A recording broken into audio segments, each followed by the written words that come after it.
हे अरे सुदर्शन ऐक ना, फॅन बंद करतो का झोपायचे? अरे मला पण झोप लागते, जाऊ दे यार, खूप पायात बंद दुखताय, तूच कर बंद. यार खूप झोप येते, आता झोपतो मी, उद्या पेपर पण. 2000 years later. ए उमेश, फॅन बंद कर रे, थंडी वाजती.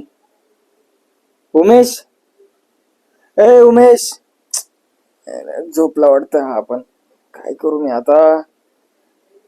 आयडिया. हॅलो अभिषेक, अरे आपल्याला खेडशिवापूरला जायचंय चहा घ्यायला. हा लवकर 5 मिनिटात ये, पटकन स्वेटर बिटर घालून ये, जायचं आपल्याला लवकर आहे रूम मध्ये. हा चालेल. का रे सुदर्शन, तुम्ही तर अजून झोपलेलेच आहे आणि आपल्याला जायचंय खेड शिवपूरला चहा प्यायला. काय रे, आला का तू? अरे खूप झोप लागते रे, उद्या पेपर पण आहे, जाऊ दे, कॅन्सल झालं खेडशिवापूरचं. एक काम कर, तू पण झोप, आणि जाताना तेवढं फॅन बंद करून दे बर का. हा ना, ठीक आहे. मला गंडवलं ना, आता करतो फॅन बंद.